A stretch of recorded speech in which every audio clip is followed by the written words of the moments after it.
Hi guys, it's Pristu from Pristu.com here and welcome back to my channel. So the Singapore Football Festival is in town this July and very exciting news guys. Newcastle, Arsenal and AC Milan are coming to Singapore and there was a press conference held today featuring legends from the three teams. So I caught up with BACARY Sagna, who is an Arsenal legend and plied his trade for both France and Arsenal.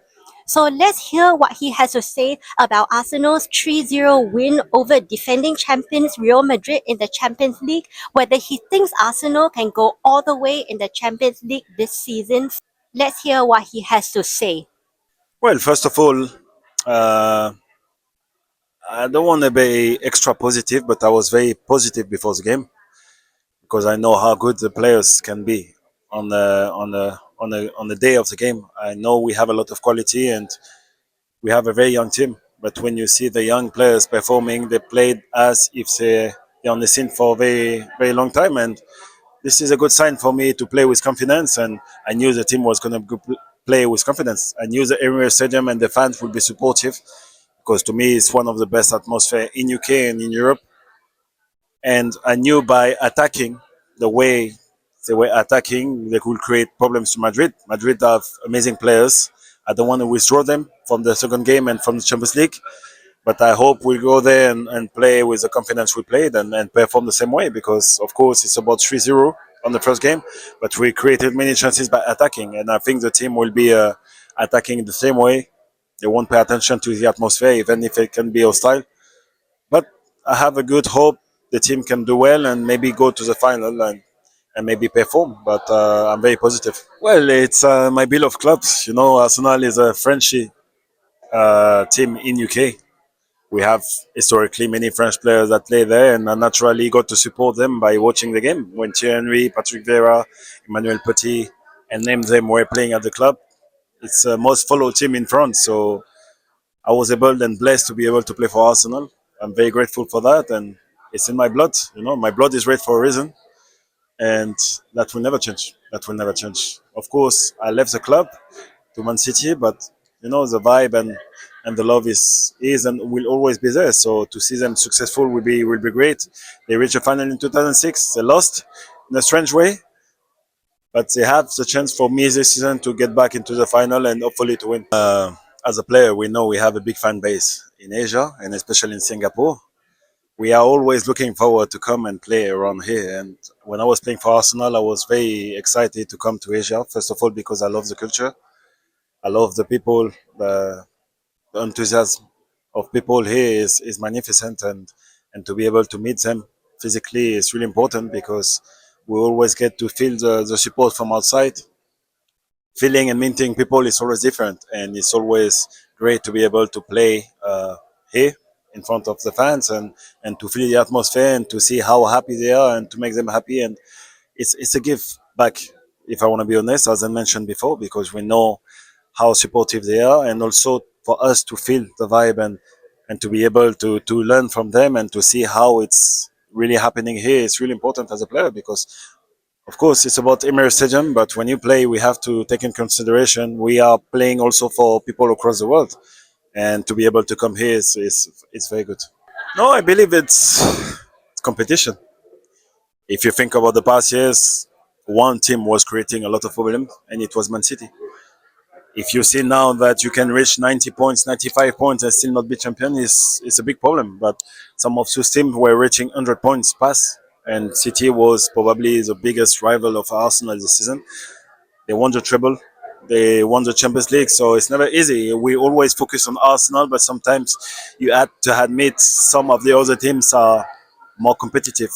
For a few reasons, the length of the squad was bigger at City, which is an issue because now you have to play almost twice the games we were playing at all time.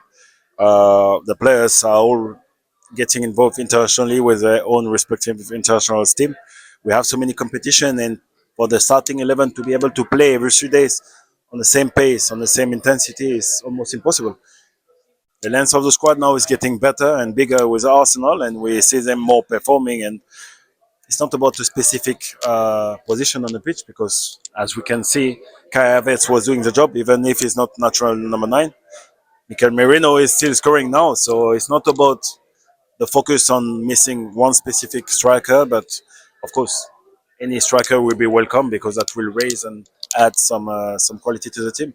But I think it's about the team spirit, and as long as the team is playing together and the fans are always positive, I think you can achieve great. And I think what we witnessed the other night was a perfect example. Well, it's a it's a family club. It's always been a family club. Mikel only came after 2010, maybe 2012, if I remember well. I played 2 seasons with him, and he always had in him the desire to be leading. He was a natural leader. He was a captain also. He loved the club from the first minute. He was very implicated, and I'm not surprised to see him performing today because it's about passion first. Of course, he's a coach, but he thinks as a family, he takes the players as little brothers, and not only the players, but even the staff. It's a family, and he's considering everyone. He's respectful towards everyone, and even to the fans. It was not easy when he first came. He got some stick, but he's put the head down and work. He's turning up at training session every day at 6 a.m.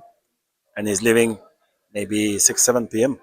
So he's a passionate man before anything, and it's reflecting on the team. And he's trying to take the best out of single player, and he's trying to build a group of players and human being first, because we are human being. Let's not forget, and naturally it's reflecting on the performances. And yes, I'm pleased to see how we managed to build the club back to its best after Arsene Wenger left. You know, when a club losing one of the best manager in history is difficult. He beat the club. He managed to raise the club to his best, but after 20 years, he left a gap, and Mikel came and filled up the gap perfectly. Yes, surely, surely, and I'm excited for the fans. You know, when I was a kid, I was happy to see Zidane playing live. I was happy to witness physically because then you realize the intensity of the game. You realize they are proper athletes. Sometimes on TV you lose the sense of the game, but now to be able to witness live and communicate, taking pictures, that can change life. And it changed my life as a kid because that gave me hope. And as I mentioned before, I'm really pleased to see people witnessing this live, and especially the kids. The kids will be able to see them live and maybe to exchange words, maybe to see them training and realize how it is to be professional, because of course they're witnessing games, but before the games there's a lot of build up around the game, and the way the team is training is really important because they understand it's not about only playing, it's about running, it's about getting out of the comfortable zone also, and you have ingredients to be on the top, and people will be able to witness the way we train, because most of the time there is a lack of awareness regarding how it is to be a professional player. Thank you so much for watching. This has been Pristu from Pristu.com. If you enjoyed what you saw, please don't forget to like, share, and subscribe to my channel. Please like, share, and subscribe, guys. Until then, I will catch up with you next time. See ya and goodbye.